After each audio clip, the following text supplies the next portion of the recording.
consideration there is a development control regulation DCR ज्याला बोलतो.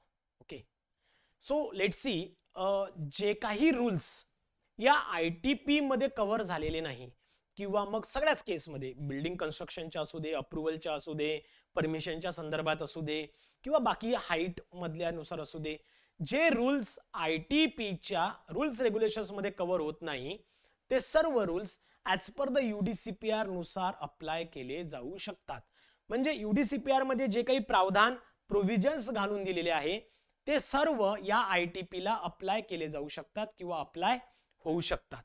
यासोबतच जे काही सँक्शन रिजनल प्लॅन किंवा डेव्हलपमेंट प्लॅन मध्ये जे काही अप्लिकेबल आहे त्याचे प्रोव्हिजन्स सुद्धा या ITP ला अप्लाय राहतीलच.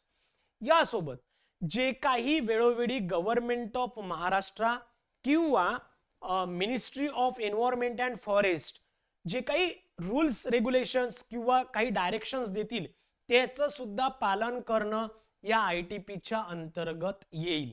यासोबत काही जसं की काही केसमध्ये UDCPR मध्ये सुद्धा काही कमतरता राहिलेली आहे, जसं की हाईट ऑफ बिल्डिंगच्या संदर्भात. मग हे जे काही रेग्युलेशन्स असतील हे त्या पर्टिक्युलर केसमध्ये जो काही चीफ फायर ऑफिसर असेल किंवा फायर सर्व्हिसेस असेल त्यांच्याकडनं तशा पद्धतीने तुम्हाला परमिशन घ्यावी लागेल किंवा बाकी केसेसमध्ये ministry of environment and forest कडनं परमिशन घ्यावी लागेल किंवा ज्या ज्या पद्धतीत वेळ पडेल त्या केसमध्ये तशा परमिशन त्या ITPच्या संदर्भात घेणं गरजेचं आहे. एवढं सिंपल या डेव्हलपमेंट कंट्रोल रेग्युलेशनच्या अंतर्गत दाखवलेलं आहे.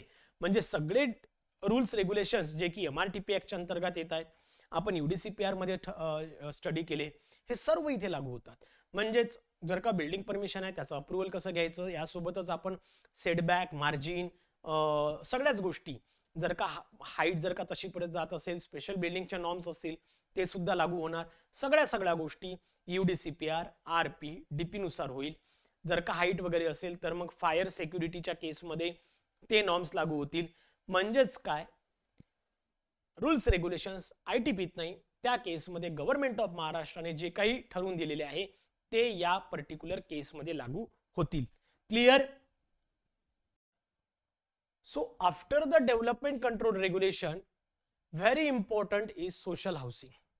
खूप जास्त महत्वाचं आहे. Very very very important exam point of view. Okay, so exam point of view खूप जास्त महत्वाचा पार्ट आहे सोशल हाऊसिंग. बघा, खूप व्यवस्थित समजून घ्या, कारण मी जसं तुम्हाला सुरुवातीला पण म्हटलं की कोणतीही ITP जर का तुम्हाला सक्सेसफुल करायची असेल तर त्या केसमध्ये तिन्ही कॅटेगरीचे लोक त्या ITPच्या अंतर्गत असणं फार गरजेचं आहे. बरोबर आहे? मग यामध्ये काही मॅन्डेटरी प्रोव्हिजन्स आहेत त्या लेआउटच्या अंतर्गत. मग ज्या वेळेला मास्टर लेआउट प्लॅन कलेक्टर कडनं सँक्शन केला जातो किंवा ऑथॉरिटी कडनं सँक्शन केला जातो किंवा अप्रूव्हल दिलं जातं, प्रोजेक्ट प्रपोनंट ज्या मास्टर लेआउट प्लॅन साठी अप्रूव्हल मागतं, जे की कलेक्टर किंवा प्लॅनिंग ऑथॉरिटी त्याला अप्रूव्हल देतं, या केसमध्ये EWS म्हणजेच इकॉनॉमिकल विकर सेक्शन आणि LIG लोअर इन्कम ग्रुप या कंटेंट साठी किंवा या टेनेंट साठी एक स्पेसिफाईड FSI तुम्हाला या ITPच्या अंतर्गत अलाउ करून द्यावे लागतो.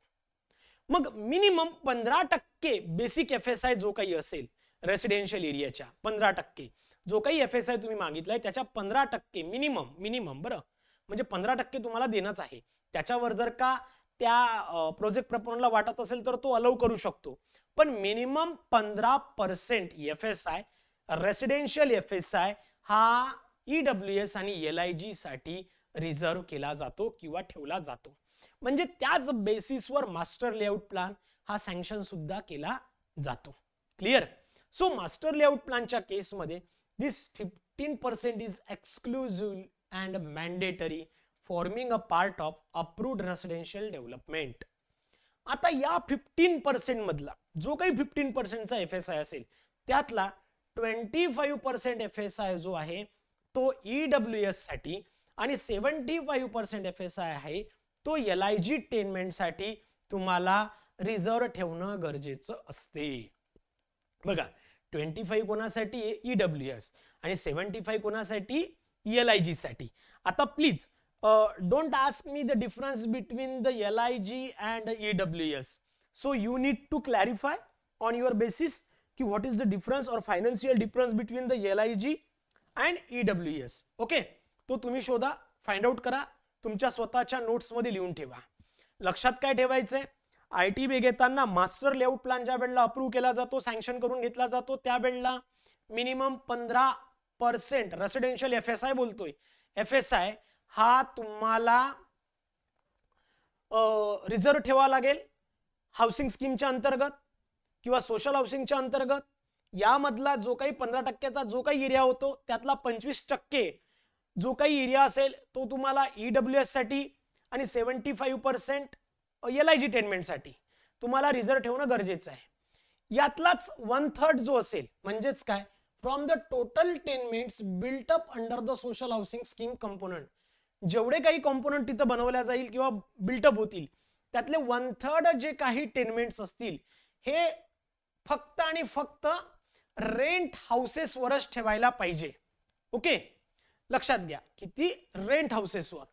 इथे मी काय सांगितलं बघा, 15% रेसिडेन्शियल FSI, जो काही FSI असेल, एक्झाम्पल म्हणून सांगतोय बरं, प्लीज डोंट टेक मी, हे हायपोथेटिकल एक्झाम्पल आहे, एक्झॅक्ट नाहीये. सपोज 1000 स्क्वेअर मीटर एवढा FSI तिथे सँक्शन झालाय. ओके, बिल्टअप एरिया, याच्या 15% म्हणजे किती, 150 स्क्वेअर मीटर FSI तुम्हाला रिझर्व्ह ठेवावं लागेल ऍट द टाइम ऑफ, काय झालंय,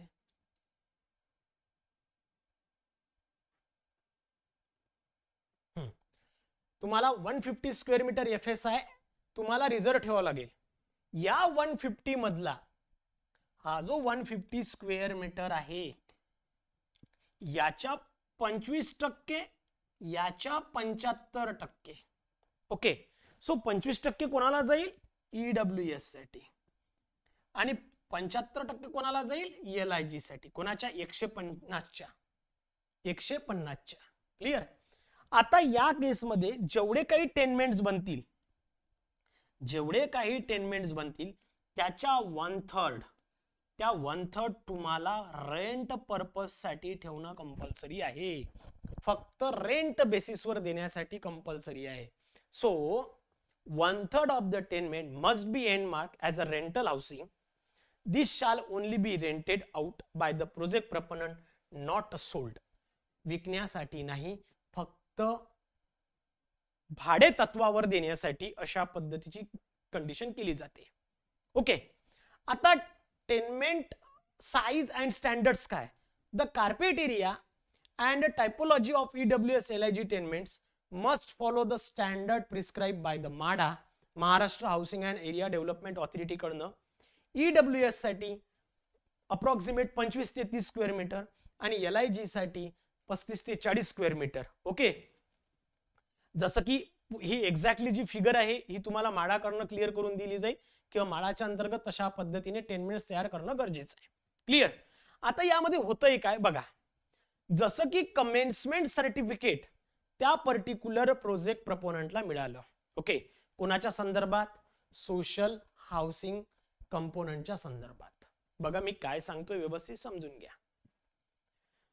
कमेन्समेंट सर्टिफिकेट मिळालं त्याबरोबर लगेचच प्रोजेक्ट प्रपोनंट MHADAला तशा पद्धतीने जेवढे numbers of tenements ready for allotment तशा पद्धतीने इंटिमेशन देतो. म्हणजेच काय, प्रोजेक्ट प्रपोनंट काय करेल, कमेन्समेंट सर्टिफिकेट मिळालं तेव्हा लगोलग MHADAला तशा पद्धतीने नंबर ऑफ टेनमेंट्स किती राहणार तशा पद्धतीची माहिती देतो. MHADAचं काम काय आहे यामध्ये बघा, MHADAचं काम काय, MHADA काय करणार, 6 महिन्याच्या आतमध्ये लॉटरी कंडक्ट करेल. आता लॉटरी त्यांच्या as per the prescribe rule नुसार असेल. क्लिअर. सो MHADA काय करणार, MHADA conduct a lottery preferably from the same district. Okay, possibly त्याच डिस्ट्रिक्टचे ट्राय करेल, इन केस नाही तर मग ठीक आहे. सो 6 महिन्याच्या आतमध्ये तशा पद्धतीने लॉटरी करेल आणि लिस्ट ऑफ अलॉटीज ज्यांना ज्यांना तशा पद्धतीने ते सदन किंवा निवासी सदन जे काही असेल ते मिळणार आहे त्यांची तशा पद्धतीने लिस्ट तयार करेल.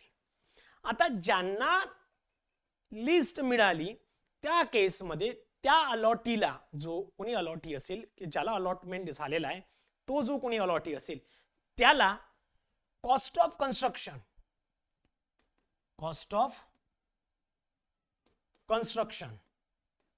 प्लस म्हणजे कन्स्ट्रक्शन कॉस्ट जी काही असेल as per the ASR occupancy certificate वर त्यानुसार प्लस 25% ऍडिशनल चार्ज त्याला द्यावा लागेल. 25% ऍडिशनल चार्ज त्याला द्यावा लागेल. कोणाच्या? या कन्स्ट्रक्शन कॉस्टच्या 25% एक्स्ट्रा. यातला जो 1% आहे तो माडाला जातो. कोणाला जाईल? माडाला जातो. ज्या केसमध्ये एक रजिस्ट्रेशन चार्जेस म्हणून किंवा त्यांचं जे काही काम होतं त्याचा एक रजिस्ट्रेशन चार्जेस म्हणून 1% माडाला जाईल. क्लिअर? आता यामध्ये काय होतं की सपोज टू बी 100 घरं होते, 100 निवासी सदन होते आणि 105 लोकांची नावं आली. 100 होते, 105 लोक जे काही अलॉटीज आहे ते 105 आले. त्या केसमध्ये पहिल्या 100ला मिळेल. पण झालंय का या 100तला एक जण जो असा आहे तो ही कॉस्ट कन्स्ट्रक्शन प्लस 25% ऍडिशनल ही कॉस्ट द्यायला तो फेल होत असेल किंवा भरायला फेल होत असेल, त्या केसमध्ये जो कोणी वेटिंग लिस्ट मधला एक असेल त्याला या 100त ऍड केलं जातं आणि जो एक होता त्याला तिथनं रिमूव्ह केलं जात असते. आता सुरुवातीला याला 10% कॉस्ट ही देणं गरजेचं असते. Okay, at the time of list किंवा जे अलॉट केलं जातं तेव्हा 10% रक्कम ही देणं गरजेचं असते. जर का तो व्यक्ती ती कॉस्ट भरायला फेल होत असेल तर जो कोणी नेक्स्ट असेल वेटिंग लिस्ट मधला त्याला त्यामध्ये ऍड केलं जातं आणि त्याला तशा पद्धतीने ती सदनिका किंवा ते हाऊसिंग मधलं सोशल हाऊसिंग मधलं जे काही असेल ते त्याला अलॉट केलं जाते. याही केसमध्ये जर का म्हाडा 6 महिन्याच्या आतमध्ये म्हणजे लॉटरी कंडक्ट करून लिस्ट जी डिक्लेअर करायची होती ती जर का म्हाडाने केलीच नाही, किंवा म्हाडा अशा केसमध्ये जर का फेल ठरत असेल तर त्या केसमध्ये project proponent sell the tenements in the open market.